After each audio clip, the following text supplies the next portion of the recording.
Dans la vidéo précédente, nous avons fait une petite introduction concernant le tableau de Carnot et on a vu aussi les règles de construction d'un tableau de Carnot et les règles de simplification d'une équation logique en utilisant le tableau de Carnot.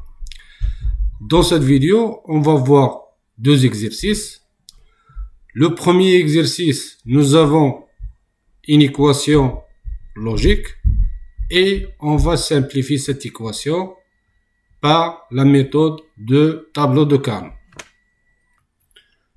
Le deuxième exercice, nous avons un afficheur 7 segments qui a 4 entrées, grand A, grand B, grand C et grand D.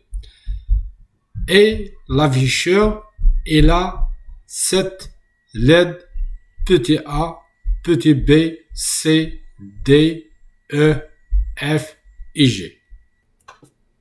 L'afficheur 7 segments, il peut afficher l'un des nombres suivants, les nombres de 0 à 9. Donc, nous avons des chiffres suivant la valeur décimale à l'entrée de l'afficheur.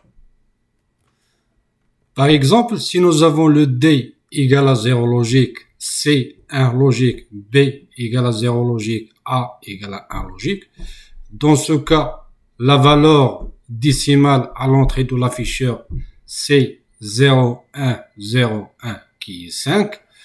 Donc, nous avons les afficheurs qui seront allumés, c'est A, F, G, C et D, et les afficheurs qui seront éteints, c'est E et B.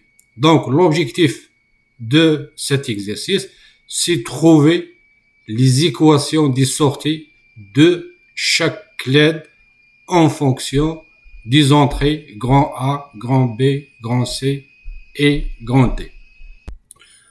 On va commencer par le premier exercice. Donc, pour simplifier cette équation par la méthode de table de Carnot, nous devons d'abord dresser la table de vérité de cette équation. Dans cette équation, nous avons 4 entrées qui sont A, B, C et D et une seule sortie qui est la fonction f.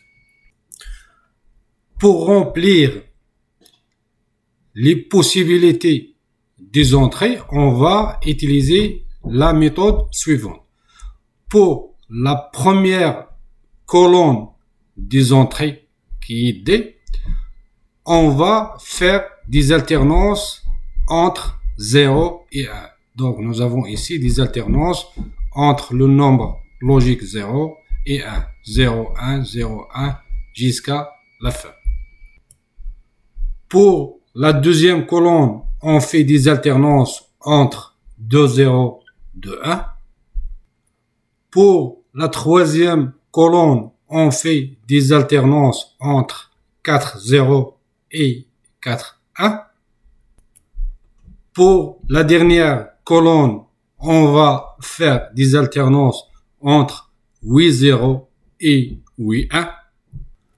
Pour voir l'état de la sortie en fonction de chaque possibilité des entrées, on va chercher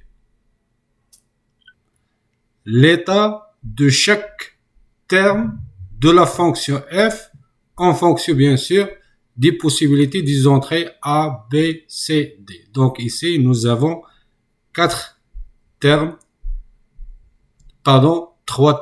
Nous avons ce terme, ça et ça.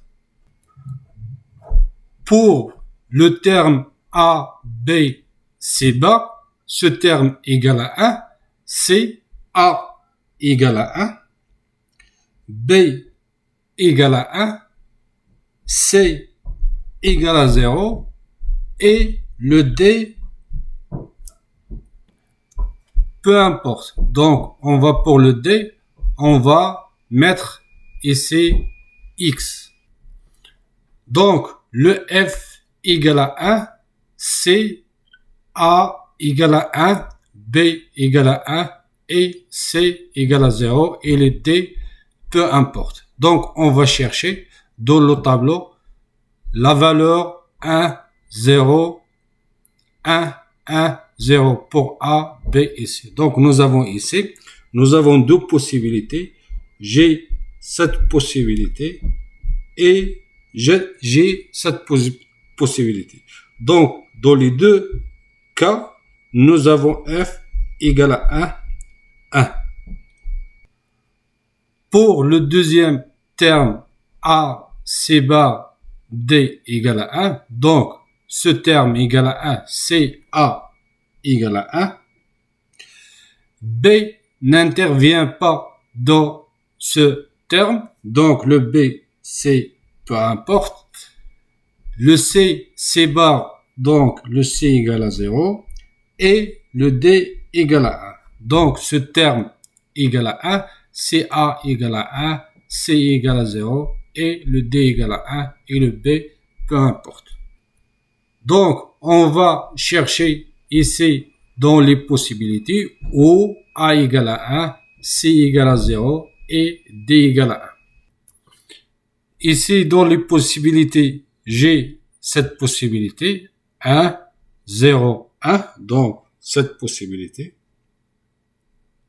Nous avons F égale à 1 et j'ai cette possibilité 1, 0, 1 et cette possibilité elle est déjà pour ce terme f égale à 1.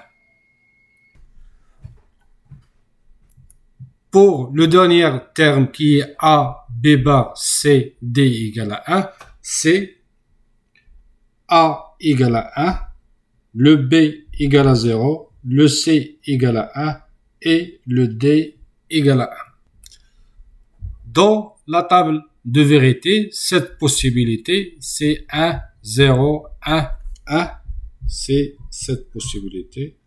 Donc, le F égale à 1 pour cette possibilité. Les autres cases vides, je vais les remplir par des zéros.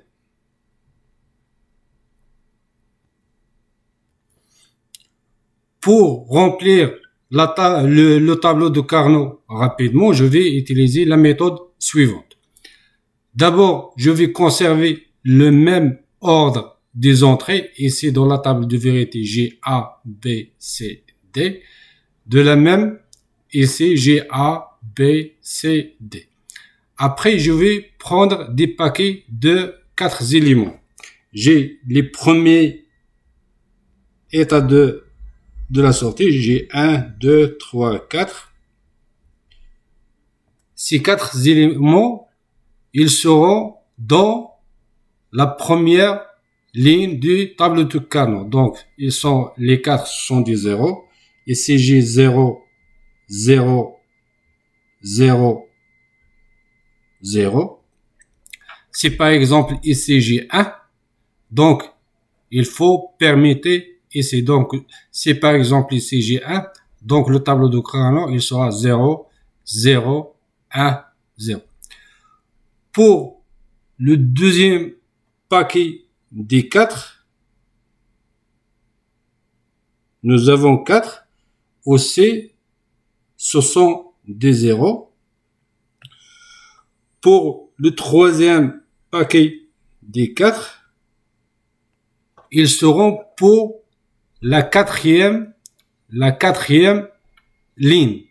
Donc, ici, j'ai 0, j'ai 1, et les deux derniers éléments, il faut les permettre. Il faut les permettre. Donc, ici, j'ai 1, 1, 0. Et le dernier paquet des 4, ils seront pour la troisième ligne. Donc, nous avons 1, 1, 0, 0. On a rempli le tableau de Carnot. Maintenant, on va grouper les 1. Donc, cette case qui contient 1, il sera groupé avec cette case adjacente qui contient aussi des 1. Cette case qui contient 1, il sera groupé avec cette case qui contient 1. Donc, il ne reste pas des 1 dans le tableau de Carnot. On va s'arrêter ici.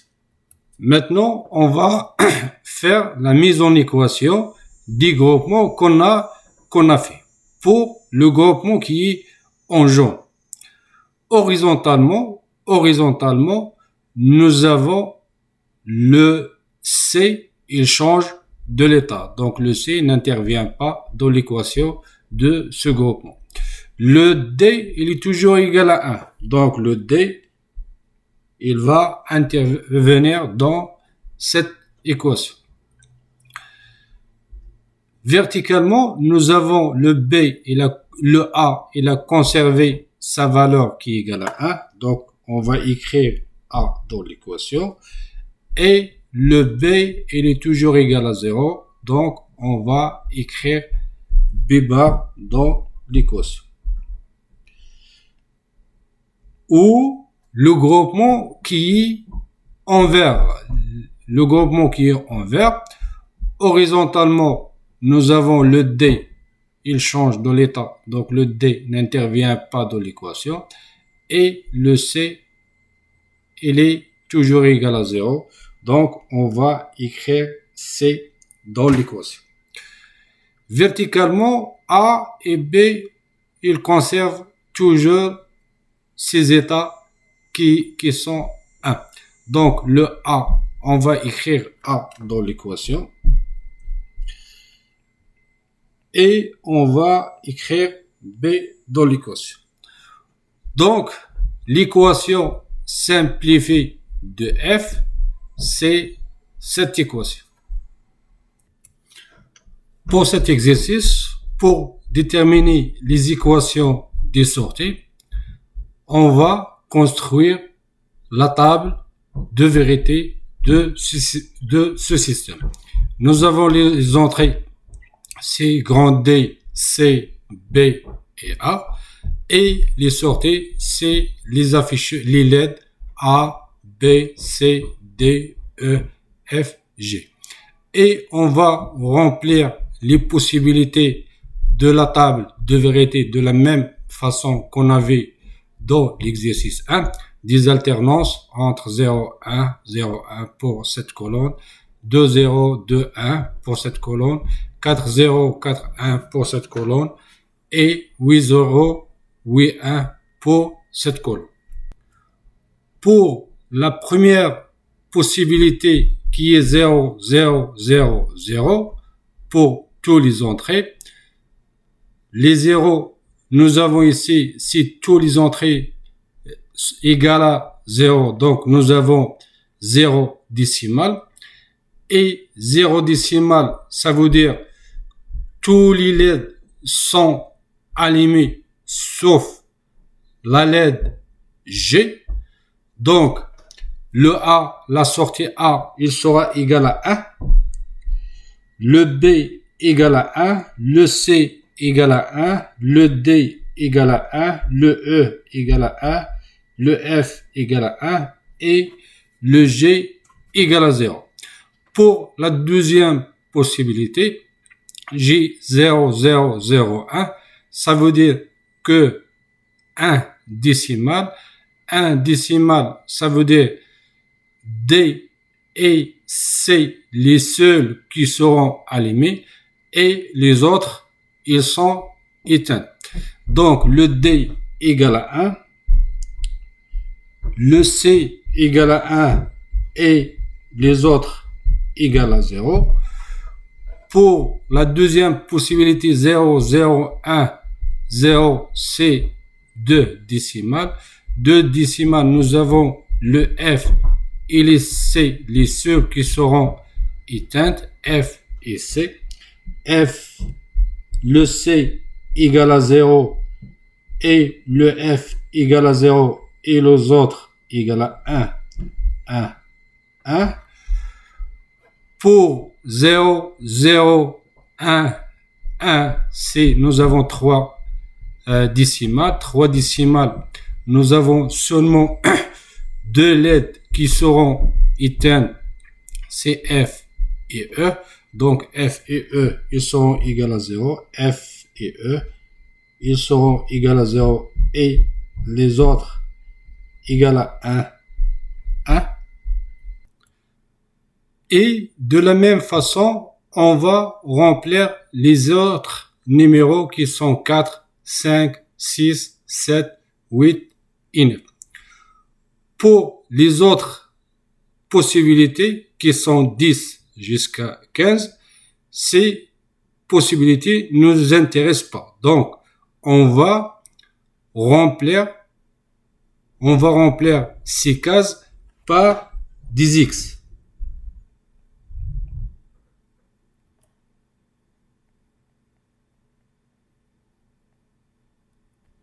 Et les X, comme on avait dans la vidéo précédente, il peut prendre soit la valeur 1, soit la valeur 0. Et le choix de la valeur doit permettre d'effectuer le plus gros regroupement possible. On va chercher l'équation de la sortie petit a en fonction des entrées. Pour cela, on va dresser le tableau de Carnot de cette entrée. Donc, on va prendre le même ordre que nous avons ici dans la table de vérité, DCBA. Nous avons ici DCBA. Donc, on va prendre des paquets de 4. Le premier paquet de 4, nous avons 1, 0 et les deux derniers, on va les permettre. Donc, ici, nous avons 1, 1. Le deuxième paquet de 4, c'est nous avons 0, 1, 1, 1. Le troisième paquet des 4, on va le mettre dans la dernière ligne. Donc, nous avons 1, 1, X, X. Et le dernier paquet des 4, ce sont des X dans la troisième ligne du tableau de Carnot. Puisque le choix des X, on choisit X de telle sorte qu'on va effectuer le plus gros groupement. Donc, si 4x, on va les prendre égal à 1. Donc, on va prendre le premier groupement, c'est 8 cases. Ce 1 qui est isolé ici, on va le prendre, on va le grouper avec ce 1. Et c'est ce x égale à 1, on va prendre ces 4 cases, ça et ça, ça et ça. Donc, on va considérer ce x égale à 1 et on va faire ce groupement qui est en jaune qui contient 4 cases. Ce 1, je vais le grouper avec ces 8 cases. Donc, je vais prendre ces 8 cases. Et ce 1, je vais le grouper avec ces 4 cases.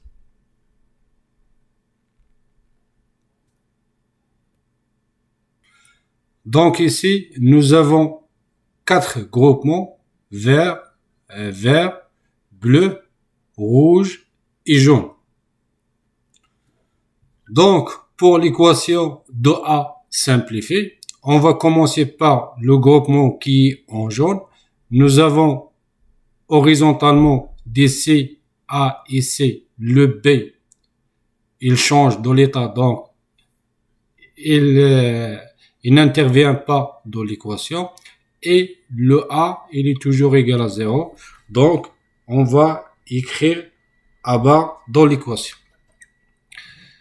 Verticalement, nous avons le D, il change de l'état, donc il n'intervient pas de l'équation. Et le C, il est toujours égal à 0. Donc, je vais écrire C bar dans l'équation.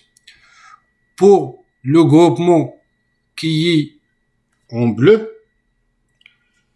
horizontalement, nous avons le B, il change de l'état. Donc, on va pas écrire B dans l'équation. Et le A, il est toujours égal à 1. Donc, je vais écrire A dans l'équation. Verticalement, le D, il change de l'état. Donc, on va pas écrire le D dans l'équation. Et le C, il est toujours égal à 1. Donc, on va écrire le C dans l'équation.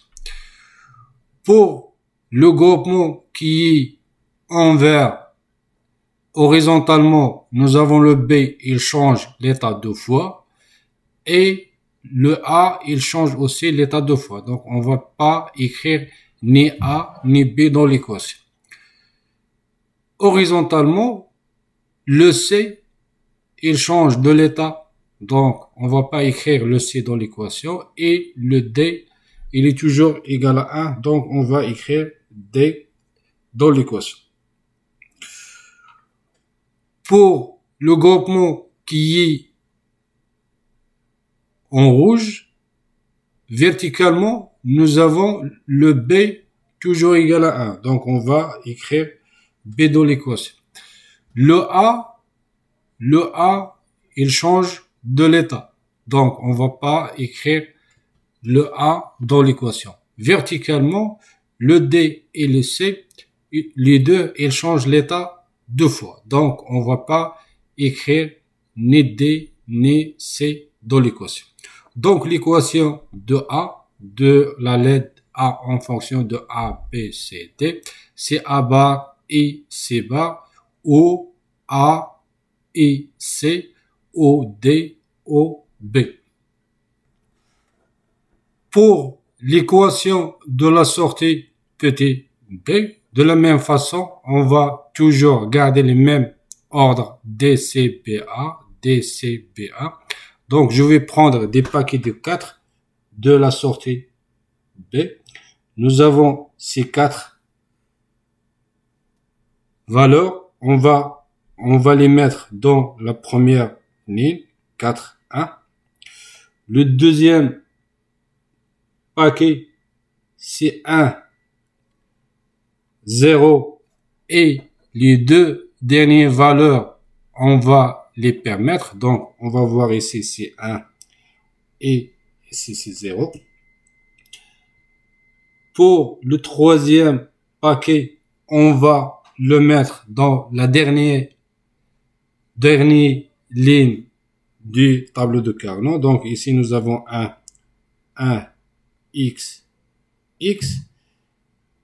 Et le dernier paquet sont des X. Maintenant, on va faire des groupements. Donc, ici, si je prends ces 2x égale à 1, donc je peux prendre le groupement suivant. C4 avec C4. Il reste 2 1, cette case et cette case. Cette case, je vais la prendre avec C4. Donc, je peux prendre ce groupement. Et ce 1, je peux la prendre avec ces 4 cases. Donc, je peux prendre ce groupement. Donc, nous avons 3 groupements en jaune, en violet et en vert. Pour la mise en équation du groupement, on va commencer par le groupement qui est en mauve. Donc, horizontalement, nous avons le A et le B, il est toujours égal à 0. Donc, on va écrire A bar dans l'équation et B bar dans l'équation. Verticalement, les deux, le D et le C, ils changent l'état deux fois. Donc, on ne va pas écrire ni D ni C dans l'équation. Pour le groupement qui est en vert, horizontalement, nous avons le B et le A, ils sont toujours égaux à 1. Donc, on va écrire A et B dans l'équation. Verticalement, c'est de la même chose. Le D et le C, ils changent l'état, donc ils changent les états. Donc, le D et le C n'interviennent pas dans l'équation. Pour le groupement qui